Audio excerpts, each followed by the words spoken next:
नमस्कार। शराब घोटाला। पिछले 2 साल से यह शब्द आपने कई बार सुना होगा। 2 साल से बीजेपी की सारी एजेंसीज कई रेड मार चुकी हैं, कई लोगों को गिरफ्तार कर चुकी हैं, लेकिन अभी तक एक भी पैसे का हेरफेर कहीं नहीं मिला। कहीं से एक भी पैसा नहीं मिला। अगर भ्रष्टाचार वाकई हुआ है तो इतने करोड़ों रुपए गए कहां? क्या सारा पैसा हवा में गायब हो गया? सच्चाई यह है कि किसी तरह का कोई भ्रष्टाचार हुआ ही नहीं। अगर होता तो पैसा भी मिलता। ऐसे फर्जी केस में आम आदमी पार्टी के कई नेताओं को इन्होंने अभी तक जेल में रखा हुआ है। किसी के भी खिलाफ कोई सबूत नहीं है, कुछ साबित नहीं हो रहा, खुलेआम गुंडागर्दी चल रही है, किसी को भी पकड़ के जेल में डाल दो। अब बीजेपी मुझे गिरफ्तार करना चाहती है। मेरी सबसे बड़ी संपत्ति, मेरी सबसे बड़ी ताकत मेरी ईमानदारी है।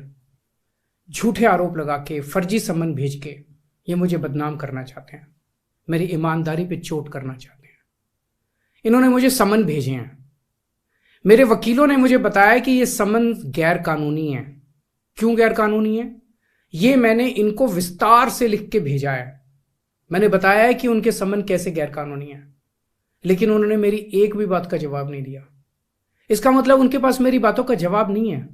इसका मतलब वे भी मानते हैं कि उनका नोटिस गैर कानूनी है। क्या मुझे एक गैर कानूनी समन का पालन करना चाहिए? अगर कानूनी रूप से सही समन आएगा तो मैं पूरा सहयोग करूंगा। बीजेपी का मकसद जांच करना तो है ही नहीं। इनका मकसद तो लोकसभा चुनाव में मुझे प्रचार करने से रोकना है। ठीक लोकसभा चुनाव के पहले इन्होंने मुझे समन भेजा है। क्यों? इस जांच को चलते 2 साल हो गए। अभी ठीक लोकसभा चुनाव के पहले मुझे क्यों बुलाया जा रहा है? पहले क्यों नहीं बुलाया? सीबीआई ने मेरे को 8 महीने पहले बुलाया था।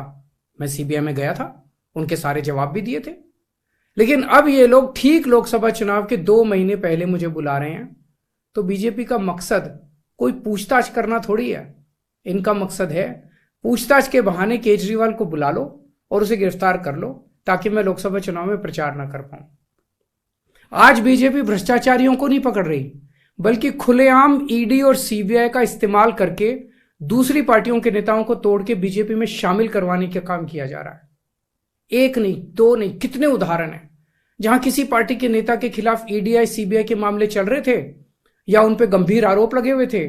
जैसे ही वो नेता बीजेपी में शामिल हुए, उनके सारे पुराने मामले बंद कर दिए गए या ठंडे बस्ते में डाल दिए गए। तो जो इनकी पार्टी ज्वाइन कर लेता है उसके सारे मामले रफा दफा कर दिए जाते हैं। जो इनकी पार्टी में नहीं जाता वो जेल जाता है। आज मनीष सिसोदिया, संजय सिंह और विजय नायर इसलिए जेल में नहीं है कि उन्होंने भ्रष्टाचार किया है, वो इसलिए जेल में है क्योंकि उन्होंने बीजेपी में शामिल होने से इंकार कर दिया है।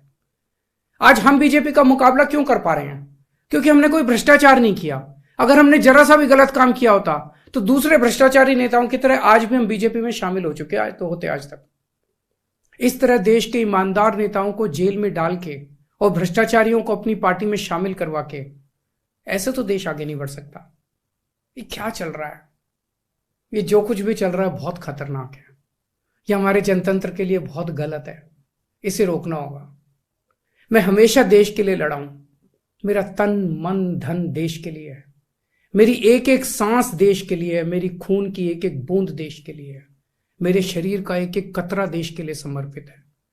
हमें मिलकर देश को बचाना है। मैं पूरी जी जान से इनके खिलाफ लड़ रहा हूं। आपका साथ चाहिए।